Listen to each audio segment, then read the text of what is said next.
Hello everyone, welcome to अध्ययन अध्यापन। मैं निभा आप सभी का बहुत बहुत स्वागत करती हूं और आशा करती हूं कि आप सभी शिक्षकगण सुखी व स्वस्थ होंगे।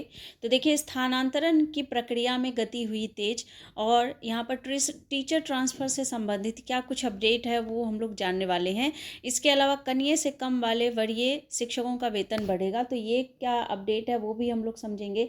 तो सबसे पहले हम लोग जानते हैं कि स्थानांतरण की प्रक्रिया में क्या कुछ अपडेट है। ये स्थानांतरण की जो प्रक्रिया है वो कब तक पूरी कर ली जाएगी, तो वो हम लोग जानते हैं। तो चलिए देखते हैं क्या कुछ अपडेट है। तो ये अपडेट उन शिक्षकों के लिए है जिन्होंने अभी ट्रांसफ़र के लिए आवेदन दिया था, जो विशेष आधार पर जिनका ट्रांसफ़र होना था। और इसके अलावा जो विशिष्ट शिक्षक बन जाएंगे, बाकी के जो भी शिक्षक हैं उनका ट्रांसफ़र कैसे होगा। तो ऐसे में देखिए, आप लोगों के जो ट्रांसफ़र का जो यहाँ पर नीति नियम है वो दोबारा से बनाया जाएगा, दोबारा से पॉलिसी बनेगी विशिष्ट शिक्षकों के लिए। फिर उस आधार पर आप लोगों का ट्रांसफ़र होगा। अभी फ़िलहाल जिन शिक्षकों से आवेदन लिया गया है उनके लिए क्या कुछ अपडेट है वो देख लीजिए। तो शिक्षकों के स्थानांतरण के लिए स्क्रूटनी अंतिम दौर में है। तो ये जो प्रोसेस है काफ़ी फास्ट चल रहा है और बिहार के सरकारी स्कूलों में विशेष आधार पर स्थानांतरण के लिए आए आवेदनों की स्क्रूटनी अंतिम दौर में है। इस मामले में आगामी प्रक्रिया शुरू करने के लिए विभाग के शीर्ष पदाधिकारियों की तरफ से अभी निर्णय लिया जाना है। और यहाँ पर सबसे अधिक आवेदन जो है वो डिस्टेंस से संबंधित आवेदन सबसे अधिक जो है आए हैं शिक्षकों के, जिनको डिस्टेंस से संबंधित यहाँ पर प्रॉब्लम है।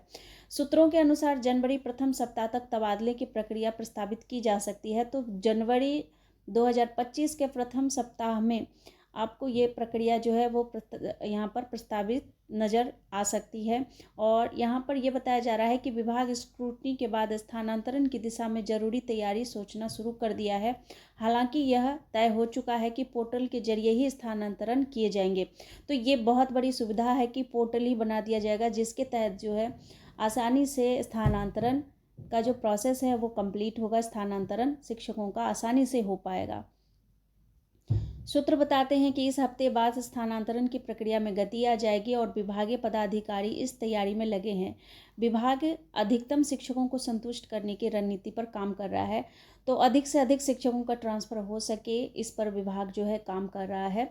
और यहाँ पर आपका जनवरी फर्स्ट वीक में जो है अच्छी खबर देखने को यहाँ पर मिल सकती है। तो यहाँ पर करना होगा आप लोगों को जनवरी फर्स्ट वीक तक का इंतज़ार। तभी तक आपको इन सभी के बारे में जो है ज़रूरी अपडेट देखने को मिलेगा। और यहाँ पर अगर बात करें तो विशिष्ट शिक्षकों के स्थानांतरण के लिए जो पॉलिसी है वो भी बहुत जल्द आप लोगों के समक्ष होगा। तो जैसे ही कुछ अपडेट आता है तो बिल्कुल आप लोगों को बताया जाएगा। और इसके बाद न्यू अपडेट और क्या है वो हम जान लेते हैं। यहाँ पर एक और महत्वपूर्ण अपडेट है, वो ये कि कनिये से कम वाले वरीय शिक्षकों का वेतन बढ़ेगा। तो देख लीजिए, इन शिक्षकों का वेतन बढ़ने वाला है। ऐसे में यहाँ पर बताया जा रहा है कि विभाग का आदेश है कि मूल वेतन में विसंगति दूर होगी और 2021 को वेतन में 15% की वृद्धि की गई थी। तो ऐसे में यहाँ पर किन शिक्षकों का वेतन बढ़ेगा वो हम लोग देख लेते हैं। तो राज्य में वैसे नियोजित शिक्षकों और पुस्तकालय अध्यक्षों का मूल वेतन बढ़ेगा, जिनका वेतन निर्धारण उनके जूनियर से भी कम हो गया है। ठीक है, ऐसे शिक्षकों पुस्तकालय अध्यक्षों के वेतन में हुई विसंगति को दूर की जाएगी और इसको लेकर शिक्षा विभाग ने नियोजन इकाइयों के अध्यक्षों और सचिवों को दिशा निर्देश जारी किया है।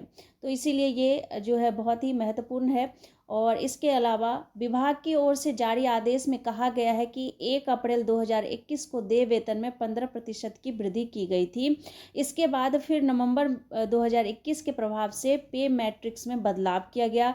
पे मैट्रिक्स में वेतन निर्धारण में अगर किसी शिक्षक पुस्तकालय अध्यक्ष का वेतन उनके जूनियर से कम तय हो गया है तो उनके मूल वेतन में बढ़ोतरी करें, ताकि उनके कनिये के मूल वेतन के बराबर उनका मूल वेतन भी हो जाए। और इस संबंध में पदाधिकारी बताते हैं कि कई जिलों से शिक्षकों की शिकायत आ रही थी कि उनसे जूनियर शिक्षक से भी कम जो है यहाँ पर मूल वेतन उनका निर्धारित है, और इसको देखते हुए आवश्यक कार्रवाई करने का आदेश दिया गया है। तो ऐसे सभी शिक्षकों के लिए अच्छी खबर है कि उनका भी अब जो वेतन है वो बढ़ा दिया जाएगा। तो कुल मिलाकर ये अभी तक का अपडेट है। आगे कुछ भी अपडेट आता है तो बिल्कुल आप लोगों को सूचित किया जाएगा। तो मिलती हूँ अगले अपडेट में, तब तक आप लोग अपना ख्याल रखिए। Thank you and thanks for watching.